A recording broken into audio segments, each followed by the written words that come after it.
I am Savannah Kilpatrick. I'm an integrative health practitioner and a health coach.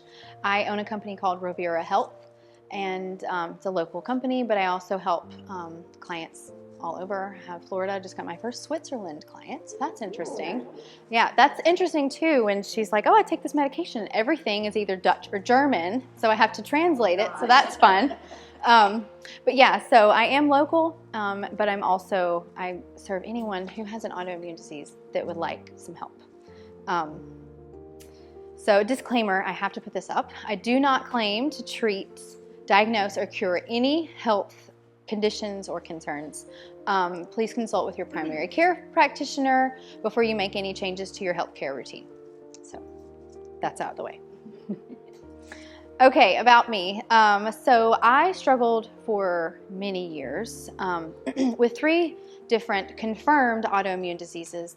Started when I was 9, and I started with typical people with autoimmune diseases when they start. It's like IBS, well, I'm not feeling good, I have brain fog, I don't have as much energy as my friends, like all of that kind of started. And it developed into 3 major autoimmune diseases, being Sjogren's, rheumatoid arthritis, Raynaud's. Those were all confirmed, but I had several others that I know, but I just said no more testing, I'm done. I don't need to know another name, I need to know how to heal myself. And so after struggling for many years, I decided to make a change. And I made a promise to myself. I was a new mom at the time too. Still technically a new-ish mom compared to most. I have a 3-year-old. But I decided to make a promise to myself that there was just no more illness in my life. And I was not going to be surrendering to suffering anymore. I was not going to be like, well, what pill do I need to be on? What injection? What infusion? What is this going to take of me? I was just done. And so I embraced a holistic approach to healing, and I rooted it in God's truth. That was very important for me. And I experienced complete restoration from all of my autoimmune diseases. I have not, for 3 years actually, this always messes me up because I want to say 3 years, but for 3 years, I have not had any autoimmune symptoms since. And it has been amazing. And I'm now, long story, but I'm now a certified integrative health practitioner. That was through trying to heal myself, but also it's like, okay, I know that I'm experiencing healing, and so I want to help others do the same. So towards the end, I decided to get certified, and it really pushed me over the edge of doing a great job of healing myself, but also giving me the full picture. So now I live a life full of activity, and I help other women do the same thing. So that is my goal and mission. So what is autoimmune? And I put dis-ease. So we get wrapped up with, oh, well, what autoimmune disease do you have? What autoimmune disease do you have? And it's not the name that's the issue. It's not what it's doing to your body that's like the collective, oh, well, I have Sjogren's, or I have arthritis, or I have Hashimoto's, whatever it is. It's just that your body is in dis-ease, and these are the collection of your symptoms. And so where autoimmune comes in, what it is not a broken body. What it is, however, is it's a very strong immune system. It's just confused. And what it's doing is it's attacking itself rather than the enemies that it should be attacking, like viruses and bacteria and inflammatory foods or anything that mold or any of that you put into the body. It's also attacking those things, but it has been trained, and we'll get into that in a second, to attack itself as well. So it's very confused. Okay, so can y'all see that? Or is that, I can blow it up here. Okay, so how do we get autoimmune disease? It's not one thing that creates autoimmune disease. It's usually, I didn't put it on here, but you are usually genetically predisposed to an autoimmune disease or a set of symptoms that have been in the line of your family for a while. What happens, though, is it's not one thing that's like, oh, if my parents had it, I'm going to have it. No, it's because you're living a similar lifestyle to what your parents did, or whatever it is that comes from that will actually create the environment for you to develop that autoimmune disease. So we get it through a series of situations that end up just creating this perfect storm in our body of triggering that disease to come to fruition. So what causes, this is not everything, but this is a typical. Every single client, and even people I've talked to, have all told me they have had chronic stress. Usually what I see, 90% of the time, it's childhood trauma, where even if you don't think that it was like, oh, I didn't have like one traumatic event. It could have just been a stressful childhood. It could have just been like a very active house that wasn't conducive to you. It could have been on the spectrum of something totally different where it was a traumatic event, but it's usually prolonged and unresolved chronic stress that we have not dealt with, we've pushed down, or our body's pushed down and we're not mentally able to bring that back out yet. That, number one, every single time, that is a factor with autoimmune disease. Medications can cause it with gut permeability. We'll get into what that is. Infections, mold, heavy metals, and certain foods. A lot of these end up becoming triggers when you have autoimmune disease, but a lot of these are what trigger the start of it. Having a sleep routine is very important. So important. I'll give you a use case. My last client that I just brought on, she's been with me for about 2 weeks now. She had not full-on Raynaud's, but numbness in the hands and feet. Would always happen at night, or just at rest in general. She didn't have a sleep routine. I told her, let's make it simple. You've never done this before. Get some blue light glasses. What we're doing is we're helping your body have the natural rhythm that it's meant to have. So let's get some blue light glasses. Let's turn the lights down at night. Stay away from screens. We're going to have a calmer room. We're not going to have stressful conversations at night. No big conversations. We're going to just take it easy, and we're going to go through the steps. She has kids, so it's like you're going to read bedtime story, and you just keep on the routine. Not if it's stressful, but just like have the same routine every single night so that it sends a signal to your body like, when this happens, it's time to go to sleep soon. So it starts, your cortisol levels start dipping, like things start actually shutting down in a good way. Within 1 week, her hands and feet no longer were going numb. And because she thought it was a lot of other issues, and I knew that was her nervous system. Your nervous system is out of whack and makes flare-ups worse because it's stressing your body. If you can't rest, your nervous system can't rest. And how many of us wake up at 2 and 3 every single morning and cannot go back to sleep or find it very hard? Mine actually stopped once I started using magnesium oil. Nice. You have a magnesium oil? I do. That's awesome. I'll have to talk to you about that then. Awesome. Yeah. I'm a big proponent of magnesium. Yes. But we really want to start training our mind and our body to calm down, that rest is coming and it's going to be okay. Because if we just like on, and then, okay, why am I not falling asleep? Let me check my phone. Okay, why? Like that's not feasible. So, but with my client, it was amazing. Within a week, her hands and feet, I figured it would take a couple weeks, but her body caught on really quickly, and they haven't had that problem since. And so that says a lot about our nervous system and having a sleep routine. So 3 things I highly recommend is 1, a clean bedroom is a calm mind. This is always hard because a lot of times we throw everything in our bedroom when people are coming over and we shut the door and we hope that nobody sees it, or that's where we put the laundry, we have it folded, or whatever it is. But keeping your bedroom straightened and tidy, at the end of the day, lying down in a tidy bedroom eases your mind, which lowers your cortisol and improves sleep. If you didn't put the laundry away, put it in another room, put it in the laundry room, put it in the bathroom. So you shouldn't sleep with it in the middle of your bed. No. No, we don't want any stressors. No, we want our bedroom, when we walk in the bedroom, our mind goes, ah. It should feel like we walk into your wellness spot. We should go, ah. That's what it should feel like. I could get that house like that. That'd be great. Yeah. But honestly, if you have to shove things in the closet and shut the closet door, if you can be in your bedroom and not look around and be like, I got to fold that, I got to clean that, I'm supposed to do that, there's that bill. You don't have to worry about any of that when you're supposed to be resting. Okay, and then stay away from screens and bright lights at least 2 hours before bedtime. This is like the minimum. You really want to stay away from them like 4 to 5 hours. That's not very feasible in modern day right now. I usually wear my, not tonight because I'm going on a date with my husband, but I usually wear my blue light glasses after like 5 p.m. I just keep them on, and that has helped tremendously. But you want to stay away from it if you can't. Like say you have someone in your house who has to watch TV and they're not willing to bend and they don't want to do that, have blue light glasses or have them turn it on. If you have an Apple TV, you can do like night shift or whatever and it changes the color. You want to dim your lights. If you normally have all the lights on, turn one light off each night and make sure each night you have less and less light on in your house during the evenings. That's going to send signals to your body to be able to fall asleep. So with those signals, I'm going to explain myself a little more. Does everyone know about like your circadian rhythm and how that works?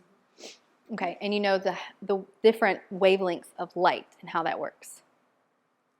Yes, okay, cool. I'm just making sure. Because when you have blue light, that's the morning sun. That's signaling to your body, it's morning, wake up. Okay, just making sure. My last class, nobody knew that. I was like, oh, we have a lot of redoing. Okay, perfect. Make it a part of your bedtime routine to get rid of the phone, to get rid of the things. I'm not the type that I'm like, turn everything off, because I'm like, if somebody needed me, I would hate to have been like, I tried calling you and so died. I would just don't want that to happen. Mm-hmm. So I just turn it down low, and then I charge it across the room. No heavy or stressful conversations at bedtime. Aim for small talk. That is very important. If you sit down and you start talking to someone about, something heavy, a bill, or, plans this weekend, if that starts stressing you out, anything that's like the tiniest light has to turn your brain on. You have to start thinking about it, and you have to start planning, or that's still stress to the body. That's just going to tell your body to increase cortisol right then and there. And so you have done the opposite of what you need to do at bedtime. So aim for small talk. If you're going to talk to someone, aim for small talk. Aim for chill conversation. Oh, the weather was beautiful today. Like very simple, chill stuff. If you have a spouse at home with you, it's a great time to chat and have tea together. I force my husband to have tea with me every night, and that's wonderful because I get to corner him. He's a very on person, and so I'm like, here's your tea, sitting in bed, let's chat. So it's a really great way to do that. But if you don't have a spouse, that's not a problem. It's a great time to read, have quiet time, have a conversation with the Lord.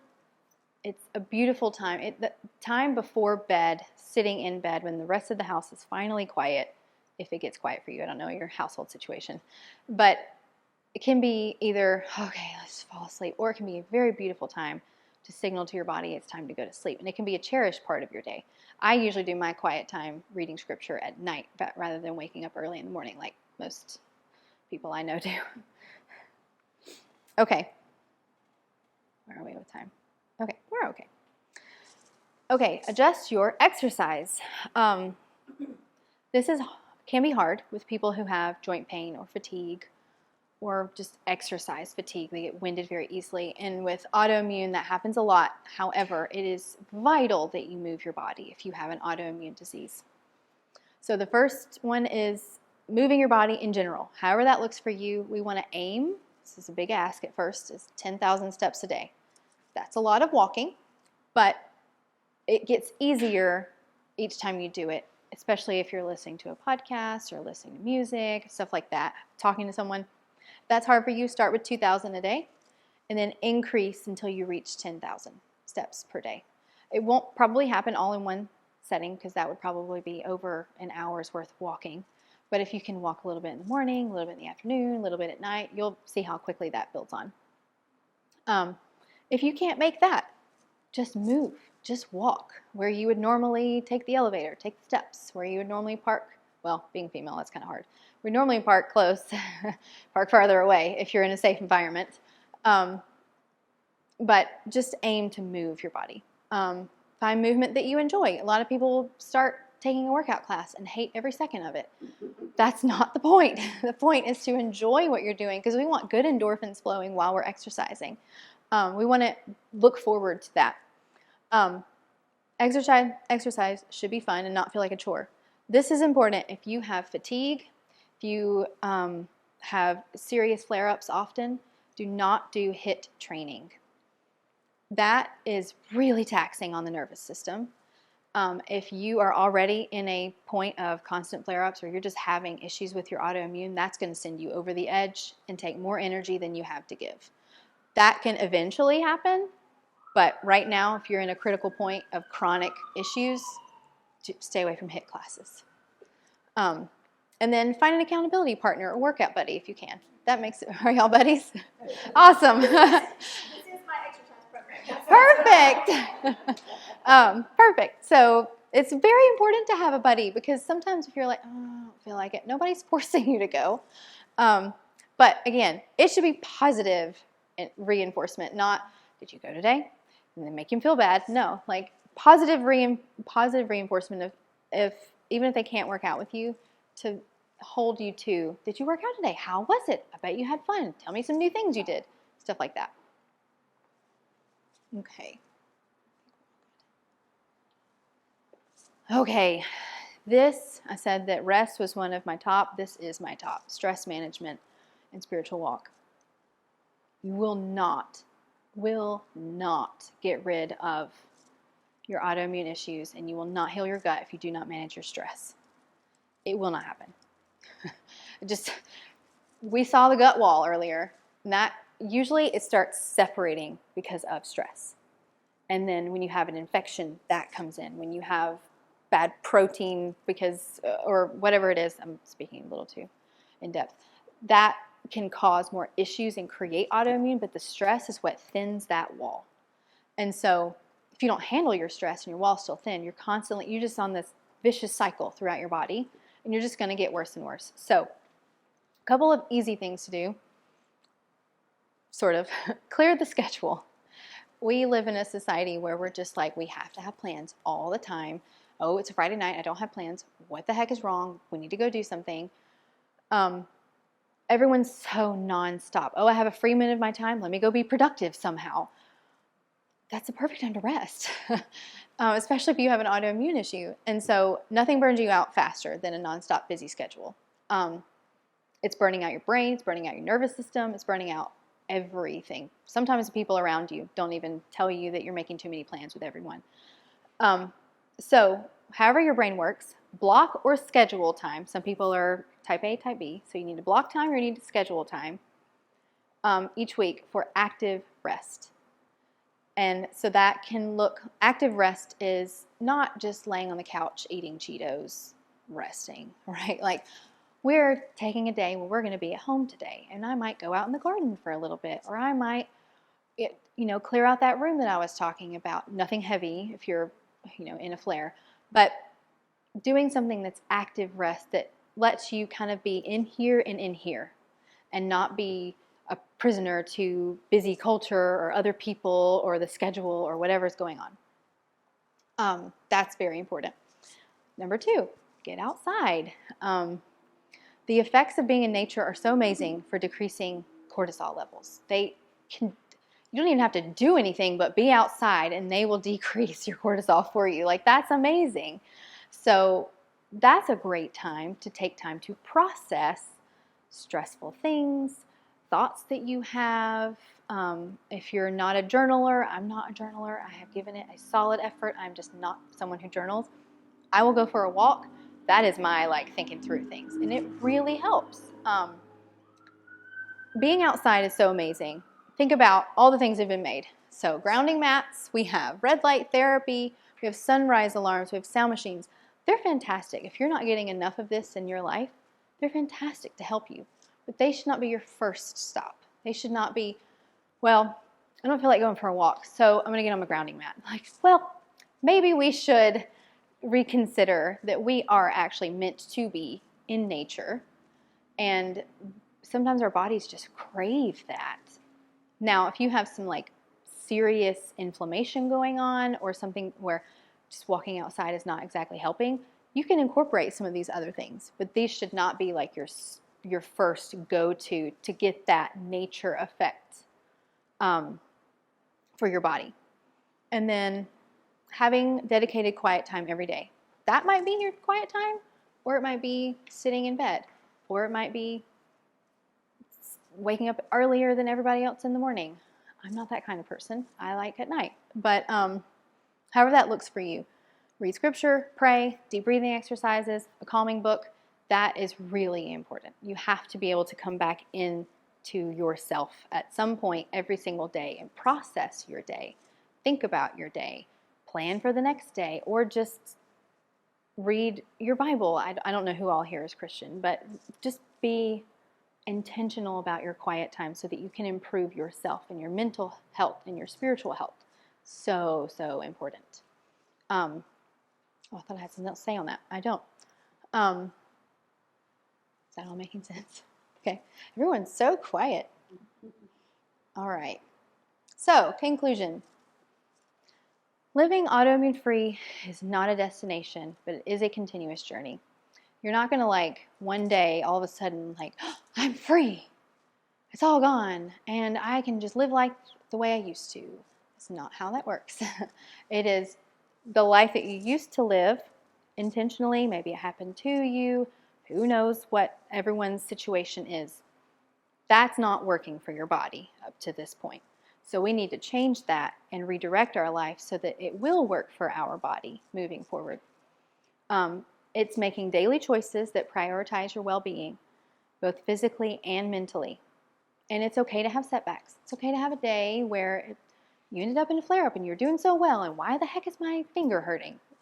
It's okay.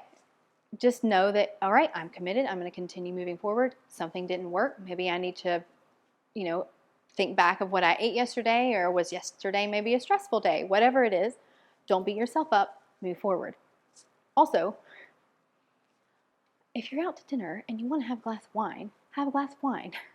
You also don't want to develop a bad relationship with things that you enjoy. So that's also important, because I really feel like if you're eating something and you're just like, oh, I shouldn't be eating this, I feel bad about it, I'm going to have all these issues. Like, okay, yeah, you're going to have those issues for sure, because you're already like putting this negativity with what you're putting into your body. And that has a full-on physiological effect on your body at a cellular level. So don't beat yourself up. Do the best you can with the resources that you have. 2, by adopting healthier habits, you empower yourself to take control of your life and improve your overall quality of life. Did I say that correctly? Yeah. It's not about living longer. It's about living better. It's about having resilience in the face of life's challenges. So not just, well, yes, I can go to that baseball game, and yes, I'll probably feel great, but I'm going to pay for it tomorrow. It's like, no, I'm going to go. And even if something were to happen and I have to lug this really heavy bag or something, I can do that, because not only am I healthy, I've gotten to a point where I'm resilient at this point. We don't want to get to that point where we're just, oh, no flare-ups. No flare-ups, and I'm healthier than I ever thought was possible. I'm stronger than I ever thought was possible. That's the goal. And then consider autoimmune-free living as a precious gift to give yourself and your loved ones. That mindset will make a world of a difference in your journey. It's an investment in your future, and it allows for you to enjoy a vibrant, active, and fulfilling life. It's not only an investment in your future, though, it's an investment in your friends' future, and your family's future, and the future people that you get to meet. Because when you get healthier, people see it. It's very obvious. You're feeling better, you're more active, you're more engaged, you're not flaky, which they used to think that you would be because you're always like having a flare-up or having an issue and not able to attend or whatever's going on. But it helps people realize, if she can do that and she beat that, I can do that too. And you may actually influence someone. So that's a really important part, is realizing how much of a gift it is that you can give yourself and those around you.